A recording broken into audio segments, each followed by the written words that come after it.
A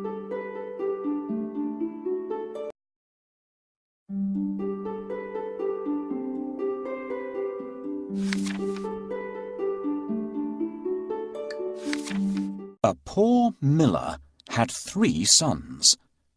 When he died, all that he left behind was a mill, a donkey, and a cat. "Well, since I'm the oldest," said his first son. "I'll take the mill." The second son quickly added, "And I'm next. I'll take the donkey." They looked at their younger brother, Marquis. "How lucky you are! You shall have the cat," the brothers said, and laughed out aloud. The poor fellow shook his head as his brothers left. It was not fair at all. "My brothers can make a fine living with a mill and a donkey, but what about me? I'm stuck with Puss," said Marquis, wringing his hands in despair. Puss had been listening. He stretched and yawned loudly.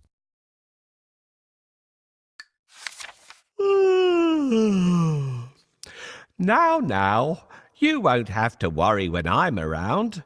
All I need is a bag and a handsome pair of boots, and I'll be able to take care of us both." "Sure you will," thought Marquis. But to be fair, he had seen Puss use many tricks to catch mice and rats. If nothing else, they wouldn't go hungry.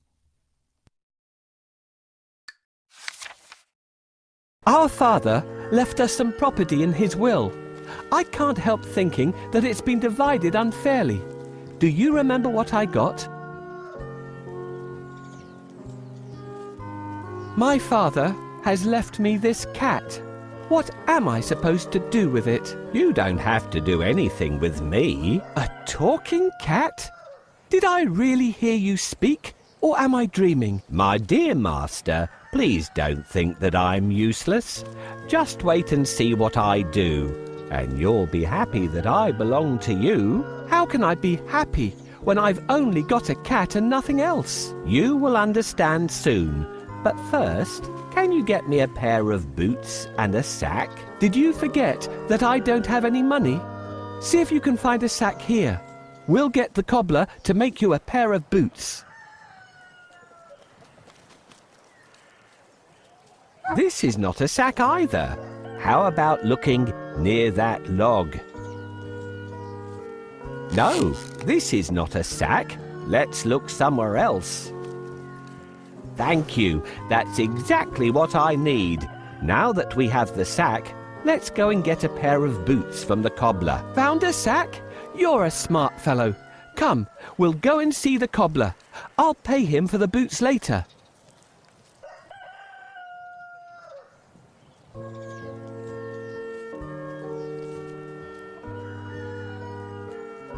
No, this is... Yes, this is the cobbler's workshop. I can get my boots here. This is the last pair of boots I have. Let it bring you luck. Thank you. These boots suit me perfectly.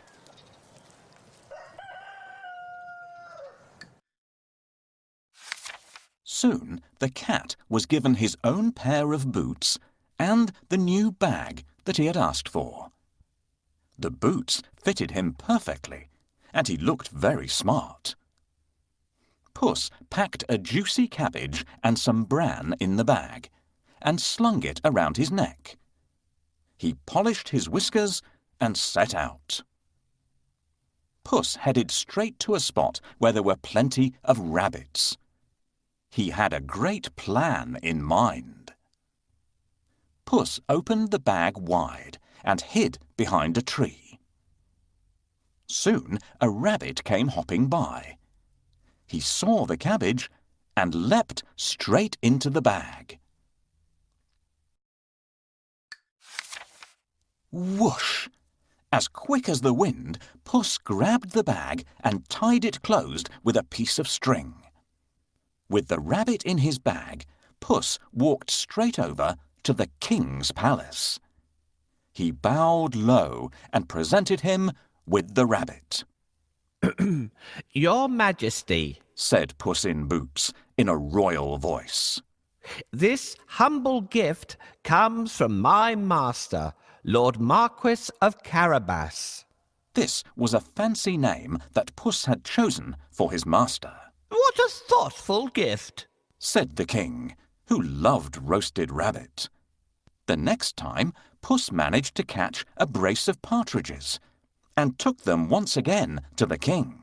This is wonderful. Tell your master I'm very pleased, said the king, who loved partridge stew even more. This went on for 2 months. Puss was becoming an expert at catching game, and the king was getting plumper.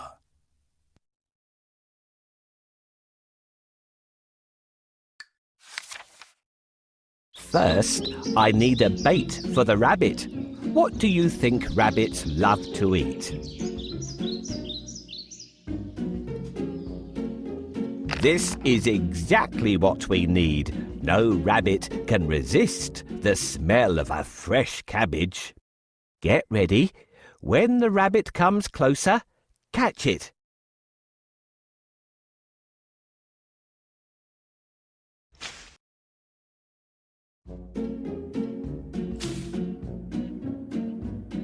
Hush! Don't scare him. Got you. Thanks for your help. I will take this rabbit to the castle and offer it to the king. Puss knew a lot of things. He was such a clever cat. For instance, he knew just when and where the king would be out riding in his carriage with his daughter. I think that the Marquis and I should go out for a walk today, thought Puss one sunny Saturday. Puss took Marquis down to the riverside and spoke to his master.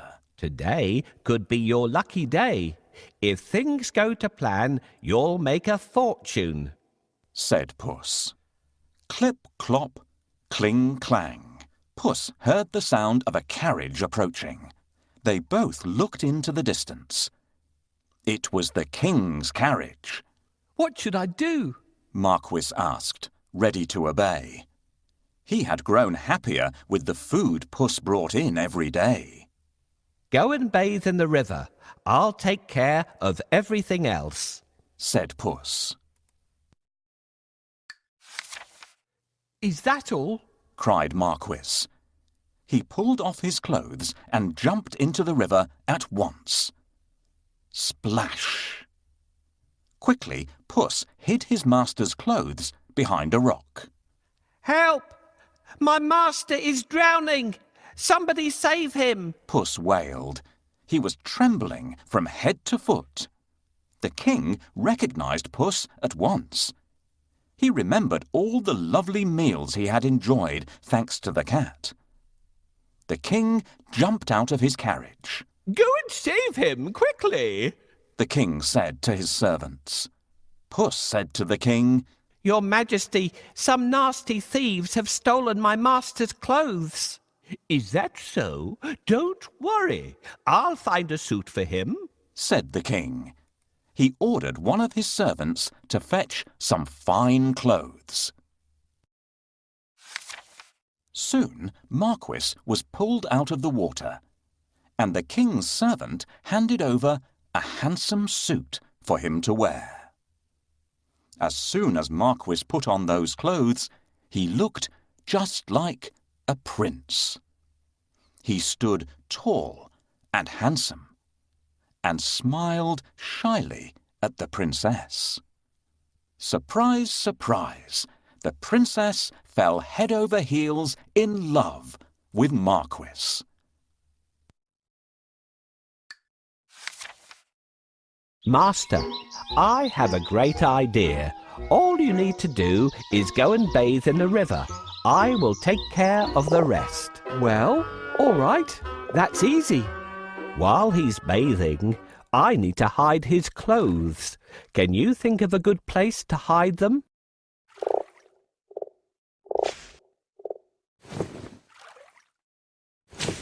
Yes, this is a good place to hide them. The first task is done. We should wait for the king now. Can you see the coach?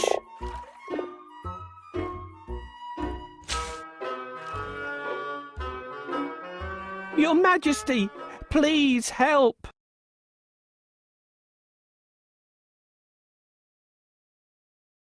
My master is drowning!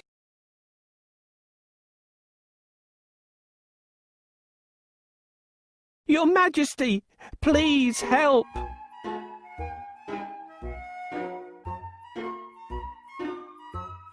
Hurry up! Coachman, stop here! Somebody is calling for help! Help! Someone, help me! Your Majesty, I'm Puss in Boots. Do you remember me? My master decided to bathe. He went into a deep place, but unfortunately, he can't swim out of it. Ah, I remember you. It's you who brought me the presents, right? Wait, we'll save your master. Oh, thank you. Please save the Marquis of Carabas. I must pull him out quickly, but I need a stick. Where will I find one? This is exactly what I want. Thank you for your help.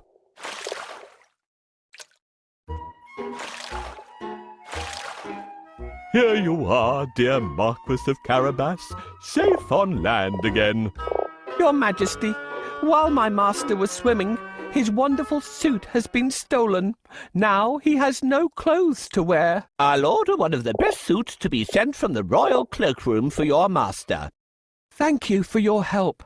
How can I pay you back? We would be delighted if you could join us on our journey. What do you say? Oh, of course. My master would be pleased to accompany you. Yes, I'd love to take up your offer and get better acquainted with you and your daughter.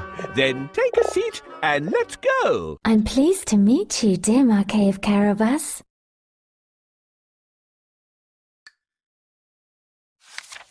Puss grinned. Things were going just as he had planned. But he had more work to do. If you will excuse me, I'll go and make suitable arrangements to receive our king at the castle. Puss said. Marquis was puzzled because he didn't live in a castle. But he kept quiet. Puss ran ahead and met some men mowing the fields. My good fellows, stop your work and listen. The king is coming this way, and you are all in grave trouble. The only way to save yourselves is to say that these fields belong to the Lord Marquis of Carabas. Puss announced. The mowers looked at Puss in surprise. They were scared. This Lord Marquis must be very powerful, they thought. They agreed to do exactly what the cat said, to save themselves. Puss went ahead and saw some men and women reaping grain in a field. My good fellows, you can reap later, but listen to me now. The king is coming this way, and he'll make mincemeat of you unless you say that these fields belong to the Lord Marquis of Carabas, Puss announced. The reapers were very puzzled, but they definitely did not want to become mincemeat. They promised to tell the king that the fields belonged to nobody but Lord Marquis of Carabas. Puss went ahead and warned everybody to tell the king that the land belonged to Lord Marquis. The people thought that it wouldn't be right to mess with Lord Marquis. They decided to do exactly what the cat asked. But Puss had still more work to do. Huff, puff. He ran all the way until he reached a huge castle. Can you guess whose castle it was? Yes. The castle and all the lands belonged to a fierce and powerful ogre. But Puss was not scared of the ogre. He knocked at the castle door. Blim, blam. 2 guards opened the door. I'd like to pay my respects to your mighty master, said Puss. The guards knew that the ogre loved anybody who admired him. So they let Puss in at once. Puss bowed low to the ogre. I have heard much about your great powers. Is it really true that you can transform yourself into any animal you wish? Asked Puss. Even a lion? Watch me, Said the ogre. Right before Puss's eyes, he transformed himself into a mighty lion. He roared so fiercely that Puss sprang up the curtains in fright. The ogre laughed loudly. That's amazing, Said Puss. but I bet you can't turn yourself into a small creature. That's the most difficult thing in the world. I can. Said the ogre. No, it would be impossible for a mighty ogre to turn into something like, for instance, a mouse? Said Puss. Oh, really? Asked the ogre, snapping his fingers. Boom! The ogre became a tiny mouse and scurried across the room. Quick as lightning, Puss pounced on the mouse and ate it in one gulp.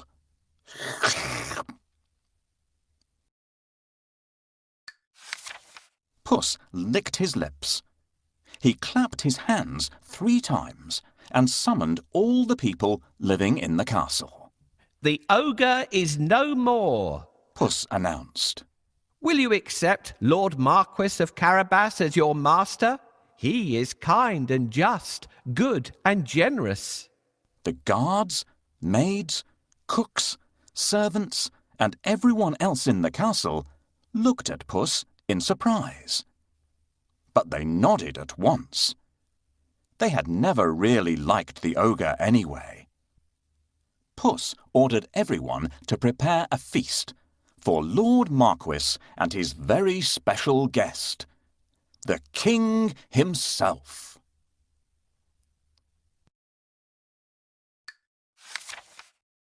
The coach with the king, the princess, and my master will be here soon. I have to wake up the ogre right away.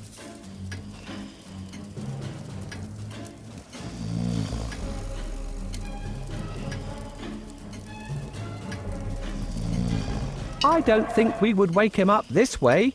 Let's try something else.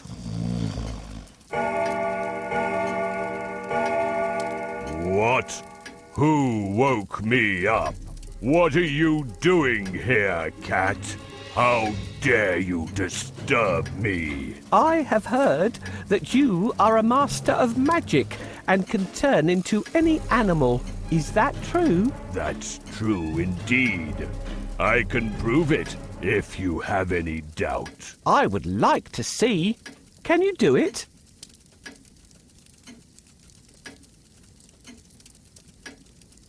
Remember, if the ogre turns into an elephant, he could break up his castle, and then my master gets nothing. Turn into a lion, please. No problem. Whoa! How scary! Enough! I believe you! I really believe you now! Well, did I prove how great I am? Indeed, indeed. But if I ask you to turn into a tiny mouse, I bet you'll not be able to do it. That's so easy. Watch me. Help me catch this mouse before it turns into an ogre again.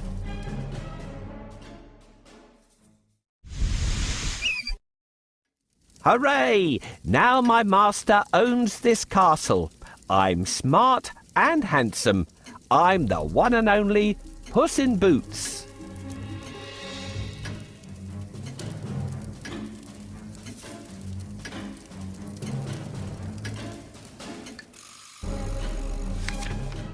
Meanwhile, the king travelled through the countryside, speaking to the people. He was very surprised to learn that almost all the land around him belonged to the young man by his side. When the king's coach finally reached the castle, Puss ran out to welcome them. Welcome to our humble abode, Puss said to the king. The king gulped. The castle was bigger and even more stunning than his own. Puss led them straight to the huge dining hall. The table groaned with the weight of roast chicken, rabbit stew, mince pies, smoked duck, and hundreds of other dishes. The king was in seventh heaven. After eating the great feast and sipping the finest wine he had ever tasted, the king said, My dear Lord Marquis, I'd be delighted if you would marry my only daughter. Marquis smiled at the princess.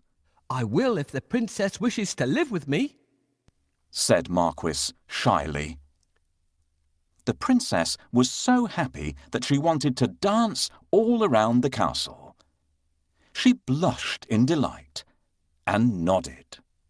They married and lived happily ever after. And so did Puss, because loyal Marquis made him a lord of the castle. Puss enjoyed great feasts every day and did not go after rats or mice any more, except now and then, when he wanted some fun.